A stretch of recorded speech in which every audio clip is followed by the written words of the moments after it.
আমি আজকে বানাবো মাটন রেসিপি গোলবাড়ি স্টাইলে।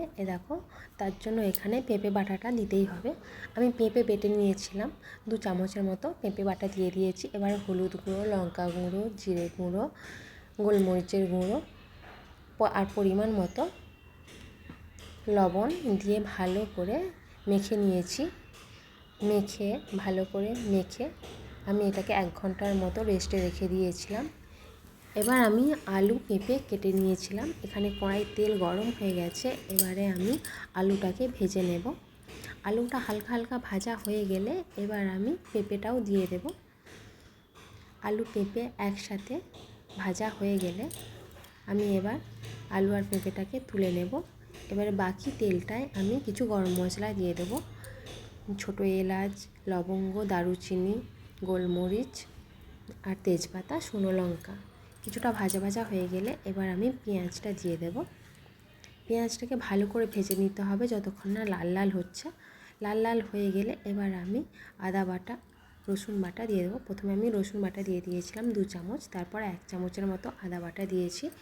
এবার আমি মিক্সি ধোয়া জলটা দিয়ে তারপর কিছু গুঁড়ো মশলা দিয়ে দিয়েছিলাম, হলুদ গুঁড়ো, লঙ্কা গুঁড়ো, জিরে গুঁড়ো, তারপর দই আর ক্যাপসিকাম আর কাঁচা লঙ্কা কয়েকটা দিয়ে দিয়েছিলাম এখানে। এবার ভালো করে মশলাটা কষানো হয়ে গেলে এবার আমি মাটনটা দিয়ে দিয়েছিলাম। মেখে রাখা মাটনটা দিয়ে ভালো করে কষিয়ে নিতে হবে ঢেকে ঢেকে যতক্ষণ না তেল ছাড়ছে। দেখো, আবার একটু আমি গোলমরিচের গুঁড়ো দিয়ে দিয়েছিলাম। এই যে দেখো, জলটা ছেড়ে গেছে। আবার আমি ঢেকে দিলাম। ঢেকে ঢেকে ভালো করে মাটনটাকে কষিয়ে নিতে হবে।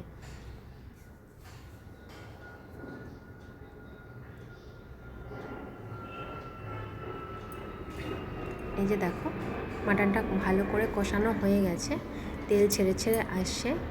এবার আমি আলু আর পেঁপেটা দিয়ে ভালো করে একটু মিশিয়ে নেব। মিশিয়ে একটু কষা কষা করে নেব। কষানো হয়ে গেলে এবার আমি মাটনটাকে প্রেসার কুকারে সেদ্ধ করে নেব। কারণ আমার তাড়া ছিল একটু, তাই জন্য আমি এটাকে প্রেসার কুকারেই করেছিলাম। আর আমাদের ঝোল খেতে একটু ইচ্ছা করেছে, তাই আমি একটু জল দিয়েছিলাম। বাট এটা কষা কষা হলে বেশি খেতে ভালো লাগে আরও। এই দেখো কি সুন্দর কালার এসেছে একদম, আর খুব সুন্দর সেদ্ধও হয়েছে মাটনটা, আর খুব টেস্টিও হয়েছিল। এই যে আমার হয়ে গেছে মাটনটা। এবার আমি পরিবেশন করব বাটিতে দিয়ে, ভাতের সাথে, গরম ভাতের সাথে মাটনটাকে পরিবেশন করব। তোমাদের কেমন লাগলো জানি।